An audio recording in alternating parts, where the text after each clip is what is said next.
Welcome back to our YouTube channel. Friends, ఇవాళ daily routine చేస్తున్నానండి. ఇప్పుడు టైం వచ్చేసి 6 అయిందండి. చిన్నబాబు 10th క్లాస్ చదువుతున్నాడు కదండి, స్కూల్ ఉందండి. ఆ బాబుకి క్యారేజ్ కట్టాలండి. నేను ఇవాళ డైలీ రొటీన్ చేస్తున్నానండి. నేను ఇవాళ ఏమేమి చేస్తానో మొత్తం మీకు పిక్స్ పెడతానండి. ముందుగా నేను చెప్పాను కదా, మా ఫిషెస్కి మేత వేస్తానండి. పొద్దున్నే లేవగానే చూసారా పైకి ఎలా వచ్చేస్తున్నాయి చూసారా.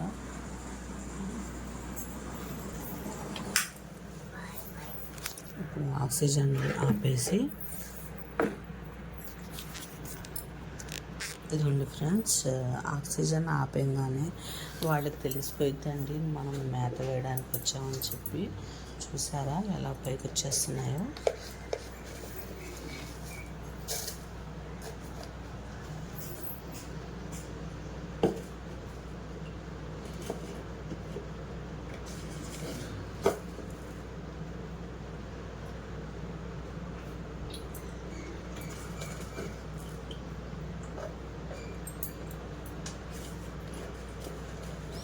ఒక స్పూన్ వేస్తానండి. ఇంకా మనకు ఆడవాళ్ళకి ఏముందండి, డైలీ రొటీన్ అంటే మీకు తెలిసిందే కదా. లేవగానే ఇది ఫిషెస్కి ఫుడ్ అనేది మేత అనేది వేసేస్తానండి. దాని తర్వాత లేవగానే ముందుగా వాషింగ్ మిషన్లో బట్టలు వేసేస్తానండి. చూసారా, ఇది ఒక గంట పట్టిద్ది కదండి మొత్తం అయ్యేసరికి. దాని తర్వాత మొత్తం క్లీనింగ్ అండి. మొత్తం చూస్తూ ఉండండి వీడియో. ఇప్పుడైతే నేను బాబు కోసం క్యారేజ్ కట్టడానికి ఫుడ్ ప్రిపేర్ చేస్తానండి. ఫ్రెండ్స్, ఇది కూడా మొత్తం క్లీన్ చేసేస్తానండి. చేసేసి అప్పుడు ఫుడ్ పెడతానండి బాబుకి. ఫుడ్ ప్రిపేర్ చేస్తాను ఏం వండాలో. ఫ్రెండ్స్, అంట్లు కడిగేసానండి. ఇప్పుడు స్టవ్ కూడా బాగా తుడిచేసానండి. ఇప్పుడు బాబుకి ఫుడ్ ప్రిపేర్ చేస్తానండి, ఎందుకంటే టైం అయిపోతుందండి. 7:30కి ఆటో వచ్చేస్తుందండి. హాయ్ ఫ్రెండ్స్, అస్సలం వాలేకుమ్. Welcome back to our YouTube channel. Friends, ఇవాళ నేను గోంగూర పప్పు చేస్తున్నానండి. ఇది మంచి గోంగూర అండి. ఇది మా చెట్టు నుండి కోసుకొచ్చామండి. చాలా బాగుండిద్దండి మంచి గోంగూర.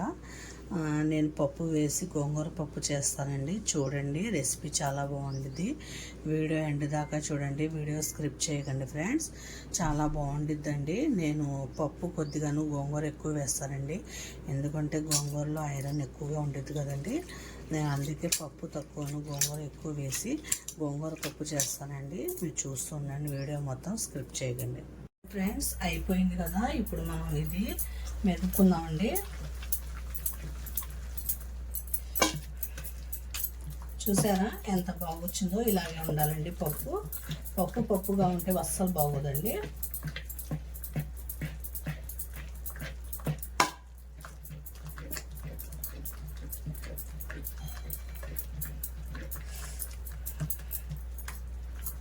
ఇంకా చాలండి. ఇప్పుడు తాలింపు పెట్టేద్దాం. తాలింపు కోసం ఇదిగోండి వెల్లుల్లి, ఊరమిరపకాయలు అంటారు కదండి, అవండి ఇవి వేస్తే పప్పులో చాలా రుచిగా ఉండిద్దండి పప్పు. ఇది మొత్తం ఫ్లేవర్ పప్పుకు పట్టి బాగుండిద్దండి. ఎండుమిర్చి, కరివేపాకు, ఆవాలు, జీలకర్ర తాలింపు పెట్టి ఇంకా ఫ్రై అయిపోయిందండి. ఇప్పుడు వేసేద్దాం పప్పు గోంగూర.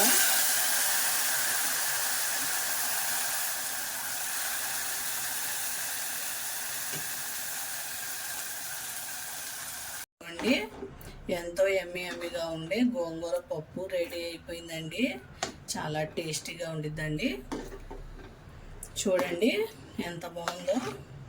చాలా టేస్టీగా ఉండిద్దండి. ఇది మీరు ట్రై చేయండి. నా రెసిపీస్ నచ్చితే ఒక లైక్, షేర్, సబ్స్క్రైబ్ చేసుకోండి. అల్లా హాఫీజ్. ఫ్రెండ్స్, రైస్ ఉడికిపోయిందండి. ఇప్పుడేమో గోంగూర పప్పు చేశానండి. ఇప్పుడు నేను అప్పడాలు ఫ్రై చేసుకుంటానండి. బాబు క్యారేజ్ కట్టేయాలి. ఇప్పుడు టిఫిన్ సెక్షన్ అండి. టిఫిన్ సెక్షన్ వచ్చేసి ఇవాళ దోశలండి. దోశల్లోకి అందరూ కాంబినేషన్గా పచ్చడి చేస్తారండి, చట్నీ చేస్తారు. కానీ నేను వెరైటీగా ఇవాళ దోశల్లోకి బొంబాయి రవ్వ పాయసం చేస్తున్నానండి. చాలా టేస్టీగా ఉండిద్దండి. అవి తింటే చాలా బాగుంటుందండి.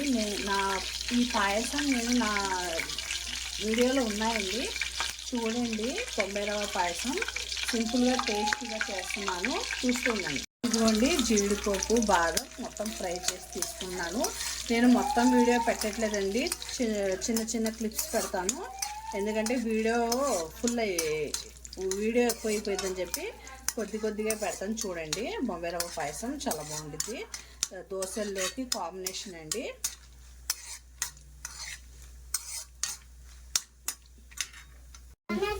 ఇదిగోండి ఇప్పుడు బొంబాయి రవ్వ ఫ్రై చేసుకున్నానండి. ఇది కొద్దిగా ఎర్రగా ఫ్రై అవ్వాలండి. బొంబాయి రవ్వ పాయసం చాలా బాగుంటుందండి, నా ఛానల్లో ఉంది, చూడండి. బొంబాయి రవ్వ పాయసం టేస్టీగా ఉంటుంది. ఇది బాగా ఎర్రగా ఫ్రై అవ్వాలి అండి. ఫ్రెండ్స్, ఇవాళ టిఫిన్ సెక్షన్గా నేను దోశను రవ్వ పాయసం చేశానండి. ఈ పాయసం నా ఛానల్లో ఉందండి, చూడండి. ఎంతో టేస్టీగా ఉండిద్దండి, తింటే అసలు వదలండి. దీనికి దోశకి ఇది కాంబినేషన్ అండి, చాలా టేస్టీగా ఉండిద్ది. చట్నీ కూడా అక్కర్లేదండి, ఈ కాంబినేషన్తో తినేయవచ్చు, మీరు ట్రై చేయండి.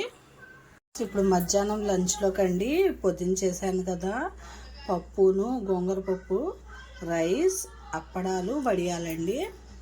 చాలండి, మనం కడుపు నిండా తినేయచ్చండి. మనం చికెన్ మటన్ తినడం కన్నా ఇలాంటివి తింటే కడుపు నిండా తినేయచ్చండి. నేను దీన్ని ఆస్వాదిస్తానండి. ఇప్పుడు ఇది లంచ్లోకి అండి మధ్యాహ్నం. ఇదిగోండి 5ంటికి స్నాక్స్ అండి, ఏదో ఒకటి తినాలి కదా. ఇదిగోండి నాకు 5ంటికి ఇప్పుడు స్నాక్గా నేను మిరపకాయ బజ్జీ, ఉల్లిపాయ వేసి తీసుకున్నానండి. ఫ్రెండ్స్, అస్సలం వాలేకుమ్. ఫ్రెండ్స్, ఇప్పుడు నైట్ డిన్నర్కి అండి నేను ఫ్రాన్స్ ఫ్రై చేస్తున్నానండి.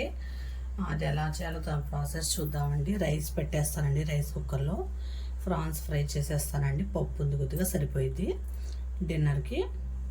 ఇదిగోండి కొద్దిగా అల్లం వెల్లుల్లి పేస్ట్, కొద్దిగా సాల్ట్,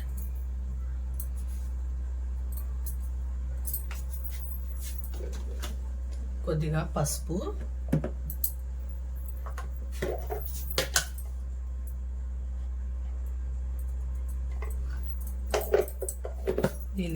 దీనికి సరిపడా కారం వేసింది.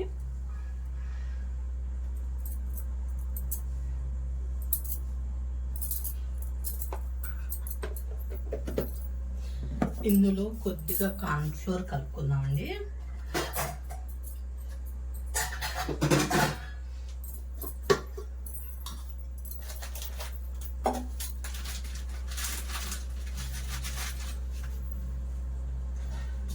కొద్దిగా కార్న్ఫ్లోర్, ఎక్కువ కాదండి, కొద్దిగా బాగా కలిపేసి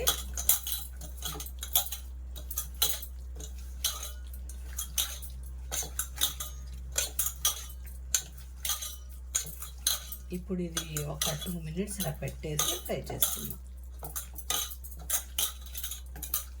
ఒక 2 మినిట్స్ ఇలా పెట్టేద్దామండి, పెట్టేసి ఫ్రై చేసుకుందాం.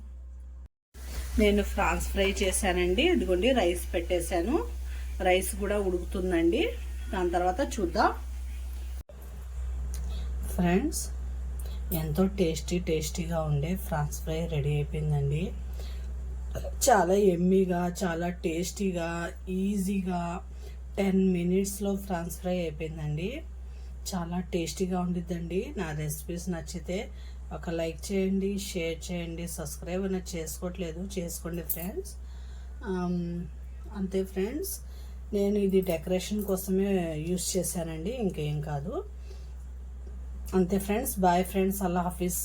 అదిగోండి ఫ్రెండ్స్, నా డిన్నర్కి ఇప్పుడు సాయంత్రం 8 అయిందండి. ఇప్పుడు నేను రైస్, కొద్దిగా ఫ్రాన్స్ ఫ్రై అండి, ఇదండి పప్పు అండి, పొద్దున వండుకున్నాం కదండి గోంగూర పప్పు, అదండి.